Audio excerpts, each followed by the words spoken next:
सगळीकडे पाण्याचा इश्यू जो आहे तो कमीत कमी प्रमाणे असावा आणि तो सॉर्ट आउट करण्याचा 100% विचार आहे. कसं राशन मिळत नाही कधी कधी, राशनवाले ऑफिसर्स खूप लबाडी करतात. त्या सुरक्षित करता फुटपाथ क्लिअर असणं गरजेचं. त्यामुळे आमच्याकडे ज्या अपेक्षा ठेवतात त्या मूल्यवान अपेक्षा असतात त्यांच्या, कारण की भारतीय जनता पार्टीकडूनच अपेक्षा ठेवू शकतात. खड्डेमुक्त रस्ते हवेत त्यांना, पूर्ण रोड क्लीन, गार्डनची ऑथॉरिटी पण होती, म्हणजे लेटर वर्क वगैरे झालेलं, पण मला माहित नाही आधीच्या लोकांनी का नाही केलं. डिनाय करत नाही की हे लोकांनी प्रोसेस केलं, मग तेव्हा का नाही केलं? तुमच्या हातात सत्ता होती, तुमच्या हातात महानगरपालिका होती, तुम्ही एवढ्या वर्ष काय केलं? जे हे कुठे ना कुठे तरी पाणी मुरतंय, हे क्रेडिट घेणारे सगळे येतात की हे आम्ही केले. हो, तुम्ही पास ऑन केलं असेल, पण ते मग लागू का नाही झालं? आणि माझ्यामध्ये एवढी ताकद असावी की जे लोक माझ्याकडे प्रश्न घेऊन येतात, त्यांच्या काही कष्ट असतील, त्यांचं मी निरावण करेन. आज माझ्यावरती पण बाबांचे संस्कार आहेत, बाळासाहेबांचे पण संस्कार आहेत, नरेंद्र मोदीजींचे संस्कार आहेत. मुंबई महापालिका निवडणुकीचं बिगुल वाजलेलं आहे. सध्या प्रचाराची रणधुमाळी सुरू आहे. आपण आज आलेलो आहोत प्रभाग क्रमांक 190 मध्ये, जिथे भाजपा महायुतीच्या उमेदवार शीतलताई गंभीर देसाई या प्रचारामध्ये व्यस्त असून सुद्धा त्यांनी आपला काहीसा वेळ आपल्यासोबत बोलण्यासाठी दिलेला आहे. एकंदरीत त्यांच्याकडून जाणून घेऊयात या प्रभागाविषयी, त्यांच्या प्रचारासंबंधी. शीतलताई, तुमचं महा MTV चॅनलमध्ये सहर्ष स्वागत. माझा पहिला प्रश्न असा आहे की ज्यावेळी तुम्हाला तिकीट सर्वप्रथम जाहीर झालं त्यावेळी तुमची नेमकी काय भावना होती? तो क्षण कसा होता? खरं म्हणजे तर मला आनंद झाला, कारण की पक्षाने माझं काम बघितलं आणि म्हणूनच तिकीट दिलं. त्याच्यासाठी पक्षाचे खूप खूप आभार. तुमच्या प्रभागातील 5 अशा कोणत्या महत्त्वाच्या समस्या आहेत की ज्या तुम्ही सोडवण्यासाठी प्राधान्य देणार आहात? पहिली गोष्ट म्हणजे पाण्याची समस्या आहे. म्हणजे आजकाल माझ्या विभागामध्ये भरपूर नवीन बिल्डिंग्स येत आहेत, त्याच्यामुळे बहुतेक पाण्याचा पुरवठा कमी आहे किंवा जनवाहिनी जुन्या झाल्या आहेत. तर ते माझं प्रायोरिटी आहे की सगळीकडे पाण्याचा इश्यू जो आहे तो कमीत कमी प्रमाणे असावा आणि तो सॉर्ट आउट करण्याचा 100% विचार आहे. Major issue our year is की ना, कचऱ्याचा पण इश्यू आहे, पण तो मेजर नाही आहे. पण हां, फॉर एक्झाम्पल छोटे छोटे पॉकेट्स आहेत, तिथे कायमस्वरूपी कचरा पडतो, तर ते पॉकेट्स कायमस्वरूपी गो ग्रीन करायचे. तो एक मेजर इश्यू आहे. हे आमचे 3 मेनच इश्यू आहेत इकडे, जे 5 नाही आहेत, पण 3 मेजर इश्यू ते आहेत. या विभागातील महिलांना असे कोणते प्रश्न भेडसावत आहेत की जे तुम्ही सोडवण्यासाठी प्रयत्न करणार आहात? या विभागामध्ये माहीमकरच्या सगळ्या महिला खूप सक्षम आहेत आणि खूप स्ट्रॉंग आहेत आणि इकडची सिक्युरिटी पण तशी खूप चांगली आहे. पण तरीसुद्धा त्यांचा जॉब एक आहे, म्हणजे नोकरीचा इश्यू थोडाफार आहे इकडे, किंवा लोकांचे छोटे छोटे इश्यूज आहेत. कसं राशन मिळत नाही कधी कधी, म्हणजे जे विकणार आहेत, ऑफिसर्स नाही, तर तो एक मेजर इश्यू आहे त्यांचा. दुसरा मेजर इश्यू आहे त्यांचा की आपण बऱ्या प्रमाणे सॉर्ट आउट पण करतो. निवडणूक जवळून ठेपलेलं आहे. तुमचा दिनक्रम, दिवसभराचं जे मॅनेजमेंट आहे, म्हणजे तुम्हाला निवडणुकीची पण जबाबदारी आणि घरची पण जबाबदारी आहे, तर अशा वेळी वेळेचं नियोजन कसं करतात? खरं म्हणजे वेळेचं नियोजन सगळेच करतात आपण, पण त्याच्यामध्ये माझे घरचे म्हणजे आई वडील म्हणा किंवा माझे सासू सासरे, त्या लोकांमुळे मला खूप हिंमत मिळते. आणि माझे मिस्टर, ते सुद्धा मला इलेक्शनसाठी खूप सपोर्ट करतात. माझं टाईम मॅनेजमेंटसुद्धा माझी सासू आल्यामुळे ते टाईम मॅनेजमेंट आपोआप होतो आहे. त्यामुळे I am blessed with good in-laws and good family. आणि मुख्य म्हणजे माझे माहीमकर, जेव्हा मी प्रचाराला जाते तर कोणी मला असं सांगत नाही की अरे तुम्ही वेळ नाही बघत. तर त्यामुळे ही गोष्ट चांगली आहे, पण आम्ही कुठलंही उल्लंघन करत नाही वेळेचं, त्यामुळे हा पण एक प्लस पॉईंट आहे. लोकांच्या अपेक्षा खूप वाढलेल्या दिसतात आणि एकंदर पाहता निवडणुकीच्या प्रचारामध्ये लोकांचा प्रतिसाद तुम्हाला कसा आहे, आणि एखादा किस्सा किंवा एखादा प्रसंग सांगाल का याबाबत, अपेक्षा किंवा लोकांच्या प्रतिसादाबाबत? खरं म्हणजे लोकांच्या अपेक्षा चांगल्या आहेत, कारण की भारतीय जनता पार्टीकडूनच अपेक्षा ठेवू शकतात. इतर लोकांकडून ठेवून त्यांनी बघितले. माझ्या हिशोबाने लोकांची अपेक्षा आहे की खड्डेमुक्त रस्ते हवेत त्यांना. दुसरी गोष्ट म्हणजे पूर्ण रोड क्लिनलीनेसची अपेक्षा. आता तुम्ही बघितलं असेल, मोदीजींनी स्वच्छ भारत अभियान चालू केल्यापासून रस्ते पण खूप प्रमाणात स्वच्छ असतात, पण हवे तसे अजून झालेले नाहीत. 100 आउट ऑफ 100 नाही झाले. तर तो आमचा एक प्रश्न आहे जो सॉर्ट आउट करायचा. 100 आउट ऑफ 100 गो ग्रीन करण्याची एक अपेक्षा आहे त्यांची, ते सुद्धा आपण खरोखर उतरतो आहोत. आणि एक प्रसंग असं सांगते की लोक आहेत ना आजकाल, म्हणजे लोक भरपूर जण माझ्याकडे येऊन, वैयक्तिक मी वॉर्ड वाइज सांगते, येऊन सांगतात की मैडम आप आने की वजह से बहुत सारे चेंजेस दिख रहे कि आप इतने अभी, मी तर आता 8 साडेआठ वर्ष झाली की 8.5 वर्षामध्ये त्यांना नवीन गार्डन मिळालेत. म्हणजे go green is one of the steps, की जिथे अजिबात गार्डन नव्हतं, खंडित पडलेलं, गार्डनची ऑथॉरिटी पण होती, म्हणजे लेटर वर्क वगैरे झालेलं, पण मला माहीत त्या आधीच्या लोकांनी का नाही केलं. पण मी आल्यानंतर ते हाती घेतलं आणि फुल फ्लेज गार्डन आहेत आणि खूप सुंदर गार्डन झालं. तसे आपण 2-3 केले आहेत. पुनर्विकास पण केला आहे गार्डनचा आणि गार्डनसुद्धा नव्याने बसवलं सुद्धा आहे. तर हा एक चांगली प्रकल्प आपण राबवला इकडे. गेल्या टर्ममध्ये पण तुम्ही विजयी झाला होता आणि त्यावेळी तुम्ही ज्यांना पराभूत केलं होतं तेच आता पुन्हा रिंगणात आहेत. तर ह्या निवडणुकीत त्यांचं आव्हान वाटतं तुम्हाला? त्यांना ऑल द बेस्ट सांगेन मी. आता ते जनतेवरती आहे की ते जनतेला माझं काम आवडत असेल तर नक्कीच मला परत एकदा विजय करून देतील. ह्याच्या पलीकडे मी अजून काय बोलू शकते? तेवढंच मला सांगायचं आहे की कामं बोलतात. That's it. महायुती सरकारची अशी कोणती कामं आहेत की जी तुम्ही प्रचाराद्वारे किंवा सभांद्वारे जनतेपर्यंत पोहोचू शकता, पोहोचू इच्छित आहात? जनता खूपच जास्ती जागृत आहे. आज तुम्ही जर बघितलं, जर आता तुम्ही इकडे माहीममध्ये बसलेत आणि जर तुम्हाला मरीन लाईन्सला जायचं असेल तर तुम्हाला आधीच्या वेळी ट्रॅफिक वगैरे पकडून तुम्हाला 1.5 ते 2 तास लागायची. पण आता तुम्ही 30 मिनिटाच्या आत मरीन लाईन्सला पोचतात आपला कोस्टल रोडमुळे. तसंच तुम्ही समुद्र महामार्गी त्याच्याने तुम्हाला गावाला जायचं असेल, कुठेही जायचं असेल, तो रस्ता खड्डेमुक्त रस्ते आहेत ते. तसंच अटल सेतूमध्ये गेले की पण बाकीच्या गोष्टी कधी क्रॉस केले.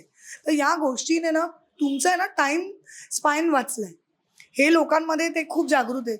सगळ्यात महत्त्वाची गोष्ट म्हणजे मुंबईमध्ये, म्हणजे मला आठवतं मी लहान असताना मेट्रो दिल्लीमध्ये झालेली आणि मुंबईमध्ये आत्ता मेट्रो चालू झालेत. हे फक्त आणि फक्त भारतीय जनता पार्टीच करू शकते. मी हे अजिबात डिनाय करत नाही की हे लोकांनी प्रोसेस केलं. मग तेव्हा का नाही केलं? तुमच्या हातात सत्ता होती, तुमच्या हातात महानगरपालिका होती, तुम्ही एवढ्या वर्ष काय केलं? जे हे कुठे ना कुठे तरी पाणी मुरतंय. हे क्रेडिट घेणारे सगळे येतात की हे आम्ही केले. हो, तुम्ही पास ऑन केलं असेल, पण ते मग लागू का नाही झालं? भारतीय जनता पार्टी एवढी सक्षम आहे की त्यांनी जो वचन दिलं, मला आठवतं 2016मध्ये 25 डिसेंबरच्या वेळी मोदीजींनी आलेले आणि मोदीजींनी हे वचन दिलेलं, if I am not wrong, की मेट्रो 5 वर्षात चालू होईल आणि तसंच झालं. मेट्रो आज चालू आहे. 4 फेज इज रनिंग आणि सगळे लोक, तुम्ही स्वतः पण ट्रॅव्हल केले असेल, आपला टाईम किती वाचतो. तर त्यामुळे metro is one of the thing. आपले इलेक्ट्रिक बसेस चालू झाले आहेत. या सगळ्या गोष्टी घडतात आणि सगळ्यात महत्त्वाची गोष्ट म्हणजे खड्डेमुक्त मुंबई हा प्रकल्पसुद्धा राबवला जातोय. अजून खूप सारे डेव्हलपमेंट्स येत आहेत आणि सगळ्यात महत्त्वाची गोष्ट म्हणजे 33% आरक्षण महिलांना दिलंय. हे मोदी सरकारनेच दिलंय, हे भाजपानेच दिलंय. अजून सगळ्यात महत्त्वाची गोष्ट म्हणजे आपली आर्थिक व्यवस्थापत ते 3ऱ्या नंबरवरती आणायचं आहे. या गेल्या 4 वर्षामध्ये हे होणारच आहे. जे मोदीजी बोलतात ते करतात, जे भारतीय जनता पार्टी बोलते ते करतात, जे देवेंद्रजी बोलतात ते करतात आणि आम्ही सगळे त्यांना मेंटॉर समजतो आणि आम्ही सुद्धा तेच करणार. निवडून आल्यानंतर असा कोणता एक प्रश्न तुम्हाला महत्वाचा वाटतो की जर तुम्ही म्हणताय की मी हा प्राधान्यक्रमाने सोडवीन, असा कोणता मुद्दा, समस्या तुम्ही प्राधान्यक्रमाने पाहता? सगळ्यात महत्त्वाचा मुद्दा इकडे आहे तो पाण्याचाच आहे. म्हणजे ऑफलेटमध्ये ना पाण्याचं प्रमाण आणि पाण्याचं जे बोलतात ना 7 वाजता यायचं ते 7:30-8 पर्यंत येतं आणि 10-15 मिनिटात जातं. लोकांच्या खूप तक्रारी आहेत. आता बिल्डिंग आहेत माझ्या इकडे तर फक्त 20-25% झोपडपट्टी आहे, पण बाकीच्या ठिकाणी बिल्डिंग आहेत. बिल्डिंगमध्ये सुद्धा हे प्रश्न आहेत. तर ह्याचं निवारण करण्याची आम्ही ऑलरेडी प्रोसेस चालू केली आहे. सगळ्यात महत्त्वाचं पाण्याचाच इश्यू आहे. पाण्याचा इश्यू आणि स्वच्छता. जो कहा वो कर दिया आहे, हे प्रचारामधील निवडणूक कॅम्पेन तुम्ही चालवत आहात. अशी कोणती वचनं आणि कामं आहेत जी तुम्ही सांगितली होती आणि आता पूर्ण झालेली आहेत? तसं बघितलं तर खूप सारे वचनं आहेत आणि खूप सारी कामं आहेत जी मी केलेली आहेत. एका अहवालामध्ये तर ती मावणार नाहीत. पण एवढं सांगू इच्छिते की तिकडे मी एक गार्डन खूप सुंदर केलं, जे 30-40 वर्षापासून बंदच होतं. गार्डनची जागा होती, रिझर्वेशन होतं, तरी नव्हती झाली. म्हणजे लोकं तिकडनं जाण्यासाठी घाबरायचे. आतून रस्ता होता शॉर्टकट. तो शॉर्टकट न घेता लाँग कटनी जायची. आणि आता जर तुम्ही बघितलं ना, तर तिथे रोज संध्याकाळची ना लहान मुलांना घेऊन आजी-आजोबा येतात. सगळे लोकं तिकडे येऊन चिल आउट करतात. म्हणजे त्यांना एवढं आवडतं आणि तिकडचा गारवा, निसर्ग बघून त्यांना छान वाटतं. तर तुम्ही पण नक्की तिथे जाऊन व्हिजिट करा. तो एक आहे. नंतर आपण 20 वर्षापासून एक बिल्डिंग आहे गडसिद्धी म्हणून. तिथे पाणीच येत नव्हतं. On humanity ground we have given them पाणीसुद्धा आपण त्यांना प्रोव्हाईड केलं. म्हणजे ह्या सगळ्या गोष्टी आहेत ना, छोट्या-छोट्या होत्या, पण हे करणं गरजेचं होतं.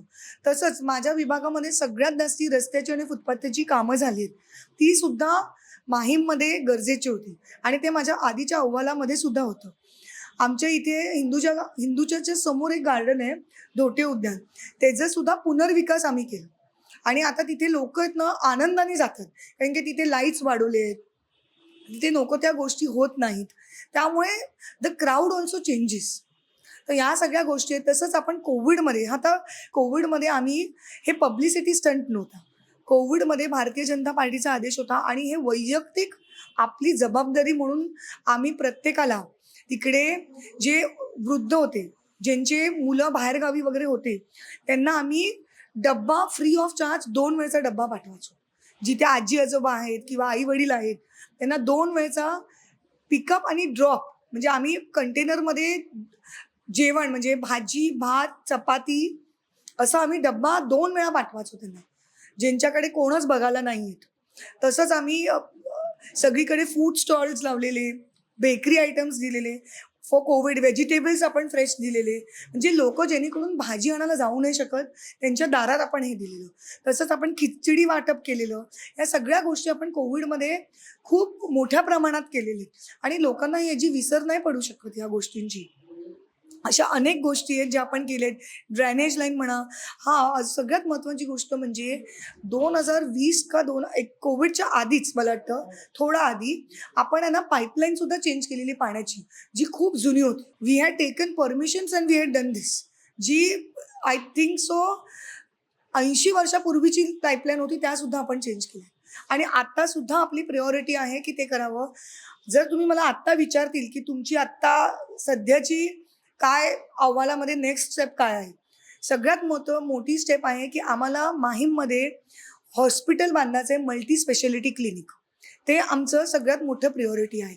आम्ही जागासुद्धा बघितली आहे, which is of government and on that only we want to put a hospital, जिथे जेणेकरून कॅन्सरचे पेशंट्सला डायलिसिस किंवा किमो हे कमीत कमी दरामध्ये तिकडे उपलब्ध होईल.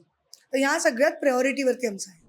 निवडणूक अर्ज भरण्यापूर्वी तुम्ही श्री सिद्धिविनायक चरणी दर्शनासाठी गेला होतात.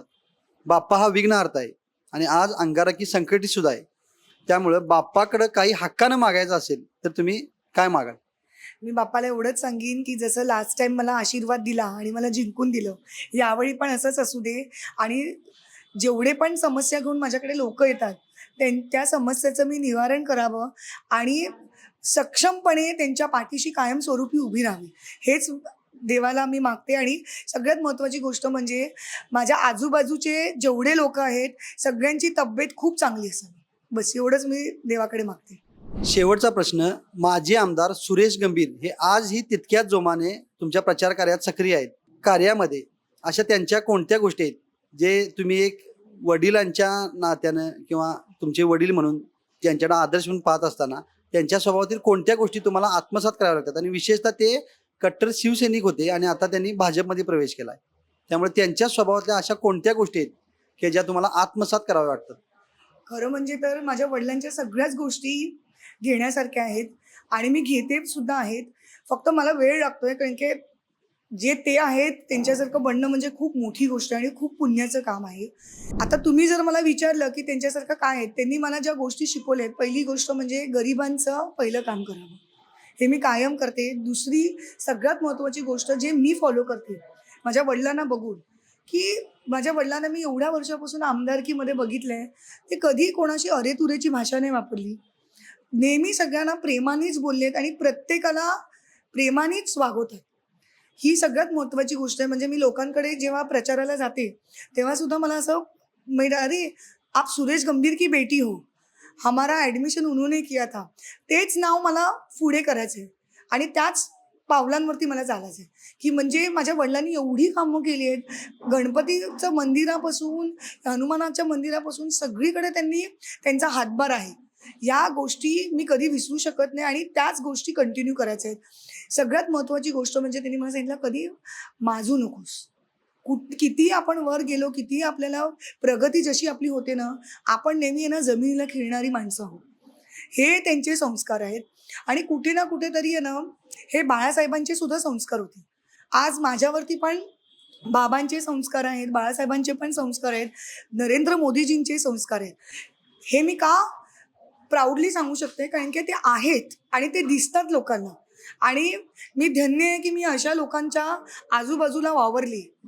त्यामुळे मला खूप अभिमान आहे की मी या लोकांच्या बरोबर काम करते. आपल्यासोबत होत्या प्रभाग क्रमांक 190 मधील भाजपा महायुतीच्या उमेदवार शीतलताई गंभीर देसाई. कॅमेरामॅन सुमित घोरपडेसह मी अभिनंदन परुळेकर, महा MTV मुंबई.